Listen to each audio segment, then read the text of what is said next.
Hey guys, as I mentioned in my collecting goals video, I had bid on two ColecoVisions, and as you can see, they've arrived. Well, one of the reasons I bid on two systems was I figured that gave me twice the chance of getting a good working system.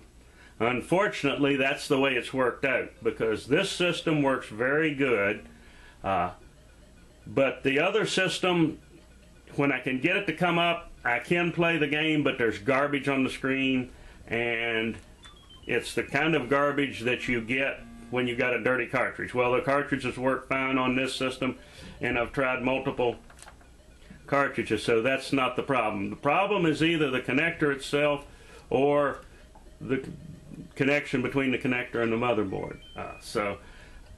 But it appears to be a working system, so that should be repairable and shouldn't be, you know, super expensive. I was hoping for two good working systems, but I got one, and I may contact Yerky on Atari Age and see how much of a problem that might be. Said I may be able to send that other system off, have the connector repaired, and have it refurbished. But at the very least, I've got one good working system, and so now I'll stop showing you this gameplay and show you what else I got along with the system. And now for the rest of the system that came with it. Very disappointed, as I just mentioned, that one of the systems didn't work, but I just got some good news. I got Pitfall complete in box with manual, but the board was loose in the cartridge, back in where you couldn't even see it. Rattled around loose in there, but I got to looking, I felt on the label, and there's two screws right there. I did have to damage the label to get those screws loose, but I got those out, got the board back in position. I tried it on the system, it works. So I've got Pitfall working, which I was afraid wasn't going to be working, so I did get that. So that kind of offsets the one system not working. I still hope maybe I can get that fixed, but and then the other games that it came with it was Zaxxon and, as you might expect, Donkey Kong. In the meantime, once he found out that I had gotten the systems, a 65 gamer guy offered me some games, which I'm very glad to get, very much appreciate it.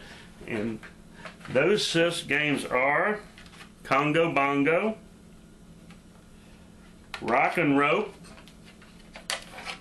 which I have not ever played, so that'll be a new one.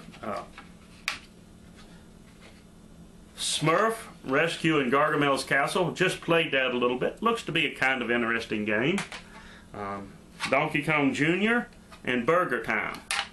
So in large part thanks to 65 Gamer Guy, I have a good start anyway on games for the Coleco. And in addition, it came with expansion module number 1 that plays Atari 2600 games, and I did get a good many of these games. I haven't tried any of them yet, but the cartridges typically work. Now, of the games here that I already have, there's quite a few of them. There's Combat, Pac-Man, Super Breakout,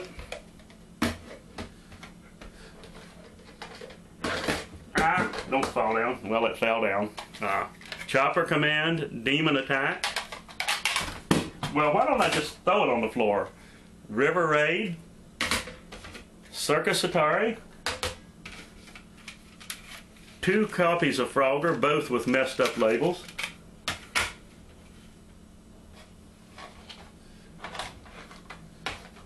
E.T., Breakout, Asteroids, all of which, like I say, I have.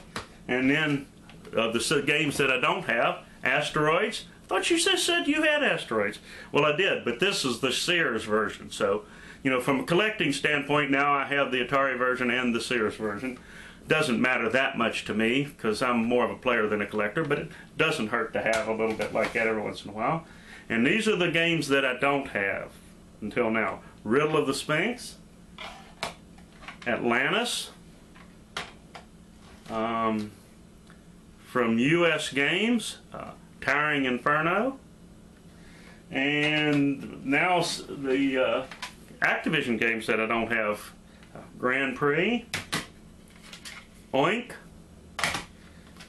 Keystone Capers, and Bridge. So a nice collection of, some nice additional games for the 2600. Hope to be putting up some ColecoVison videos in the near future. And as always, more later.